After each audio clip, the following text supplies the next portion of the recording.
దయచేసి అందరు గమనించండి. ఈ హడావిడి అంతా దేనికి అని మీరు మమ్మల్ని అడిగితే మేమేమంటాం అంటే, ప్రియమైన వాళ్ళారా, సరిగ్గా 2000 సంవత్సరాల క్రితం వెనక్కి వెళ్తే మనిషి జీవితానికి, మనిషి యొక్క మానవాళి యొక్క మనుగడకు, పుట్టుగోత్రాలకు ఏ వ్యక్తి యొక్క జీవితం, ఏ వ్యక్తి యొక్క చరిత్ర అయితే ఆధారపడి ఉందో ఆ వ్యక్తి భూమి పైన జన్మించాడు. ప్రియమైన వాళ్ళారా, ఆ వ్యక్తి ఎవరంటే ఆయనే యేసుక్రీస్తు వారు. ఆయన అనంతుడైనప్పటికీ, అపరిమితుడుగా ఉన్నప్పటికీ, పరిమితి కలిగిన ఈ సృష్టిలోకి అడుగు పెట్టాడు. కాలానికి సంబంధం లేని వాడిగా ఉన్నప్పటికీ కాలంలో అడుగు పెట్టాడు. ప్రియమైన వాళ్ళారా, ఆ అనంతుడైన దేవుడు సాధారణమైన ఈ మనిషి శరీరాన్ని ధరించి పుట్టాడు. ఎందుకు ఈ పరిస్థితి వచ్చింది అని అంటే, ప్రియమైన వాళ్ళారా, మనం ఆలోచిస్తే మన పూర్వీకులు కానీ, మన ఋషులు కానీ, పండితులు కానీ, మేధావి వర్గం కానీ, భూమి మీద మనిషిగా పుట్టిన ప్రతి ఒక్కరు కూడా ఎన్నో సంవత్సరాల నుండి నాగరికత తెలిసిన వాడైనా, నాగరికత నేర్చుకున్న వాడైనా, తెలియని వాడైనా ప్రతి ఒక్కరూ దేవుని గురించి వెతుకులాటలు పడ్డారు. ఈ వెతుకులాటలు పడి, ప్రియమైన వాళ్ళారా, వారు తమకు తెలిసిన జ్ఞానంతో, తమ యొక్క ఊహల్లో పుట్టిన దానితో, తాము అర్థం చేసుకున్న దాన్ని దేవుడు అని ఆరాధించడం ప్రారంభించారు. అయితే ప్రియమైన వాళ్ళారా, అప్పుడు వారికి సరిగ్గా అర్థం కాలేదు. వారు సరే అని ఆరాధిస్తున్నారు, పూజిస్తున్నారు. వస్తూ వస్తూ చివరికి మన ఋషులకు ఏమని అర్థమైందంటే, మనం ఎంత ఆరాధించినా సరైన దేవుని ఆరాధించలేకపోతున్నాము. మనం ఎంతగా ప్రయత్నించినా మనలో సత్యం అనేది సృష్టి కాకుండా. అయితే మనం ఏం చేయాలి అని అప్పుడు అన్నారు వాళ్ళు. పాపోహం పాపకర్మహం పాపాత్మే పాప సంభవమః రహిమాం పుండరీ రక్ష సర్వ పాపాపరాధ క్షమహో ప్రభు. అంటే ప్రియమైన వాళ్ళారా, వారు అన్నారు, మేమంతా పాపులము, మా ఆలోచనలు పాపము, మా కార్యాలు పాపము, మా అంతరంగం పాపంతో నిండి ఉంది.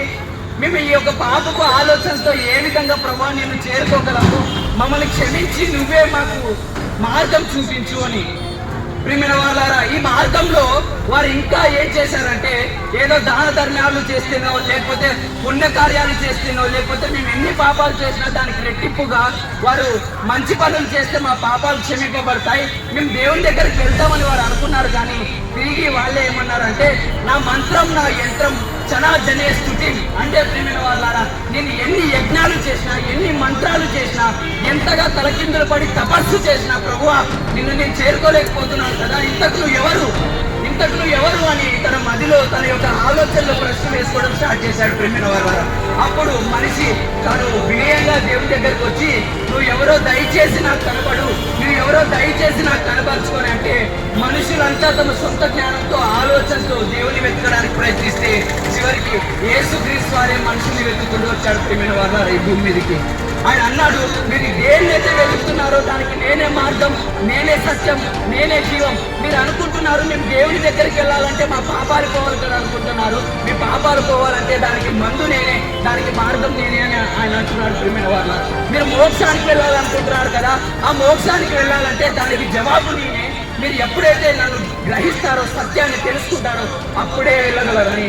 ప్రియమైన వాళ్ళారా, మనం ఆలోచిస్తే ఏ విధంగా ఈ వ్యక్తి ద్వారా మనం పరలోకానికి వెళ్ళగలం అంటే, మన పూర్వీకులు అంటున్నారు. ప్రియమైన వాళ్ళారా, సర్వ పాప పరిహారం రక్త ప్రోక్షం అవశ్యం తద్రక్తం పరమాత్మేన పుణ్యదాన బలియాగం. అంటే ప్రతి వ్యక్తి పాపే, ప్రతి వ్యక్తి పాపిపోవాలంటే మనం పుణ్యకార్యాలు చేస్తే పోదు. కానీ మరి ఏ విధంగా మన పాపాలు పోతాయి అని అంటే, ఒక వ్యక్తి ఉన్నాడు, ఒక పరిశుద్ధుడు ఉండాలి. ఆ పరిశుద్ధుడే దైవంగా ఈ భూమి మీదకి వచ్చి రక్తాన్ని చిందించాలి.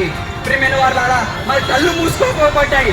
ఈ యుగ సంబంధమైన దేవత మన నేత్రాలకు గుడ్డికి దాన్ని కలగజేసి, మనం తెలియని దానిని, మన ఊహల్లో పుట్టిన దానిని, మనం అనుకున్న దానిని, మనం అర్థం చేసుకున్న దానిని ఆరాధించే పరిస్థితికి తెచ్చింది. అయితే చివరికి మన ఋషులు అంటున్నారు, ఒక దేవుడు పరిశుద్ధుడిగా ఈ భూమి పైన జీవించి ప్రాణం పెట్టి ఆయన రక్తాన్ని చిందిస్తే ఆయన రక్తం ద్వారా మనకి పాప విముక్తి వస్తుంది అని. ఆ విధంగానే యేసుక్రీస్తు ఈ భూమి మీద జన్మించి మన అందరి పాపాల కోసం మరణించాడు, మన అందరి కోసం ఆయన కొట్టబడ్డాడు. ఆయన పొందిన గాయముల చేత మనకి ఈరోజు స్వస్థత కలుగుతుంది. ఎవరైతే ఈ మాట నమ్ముతారో ప్రియమైన వాళ్ళారా, నిజంగా చెప్తున్నాను, ఖచ్చితంగా మనం అందరం పాపక్షమాపణను పొందుకుంటాం, ఖచ్చితంగా మనం అందరం మోక్షాన్ని చేరుకుంటాం, ఖచ్చితంగా మన అందరం సత్యము చేత సంతృప్తులు అవుతాము, ఖచ్చితంగా మన జీవితానికి అర్థం అనేది ఉంటుంది. కనుక ఈ హడావుడి, ఈ సన్నిధి, ఈ క్రిస్మస్ సంబరాలు ఎందుకు అయ్యానంటే దేవుడే సస్యరుడుగా ఇళ్ళలోకి మన కోసం వచ్చాడు కనుక మనమందరం ఈ సంగతిని గ్రహించాలని, మనందరం ఒక్కసారైనా మన జీవితంలో ఆలోచించాలని మీ అందరినీ కోరుకుంటూ యేసుక్రీస్తు నామమున నా మాటలు ముగిస్తున్నాను.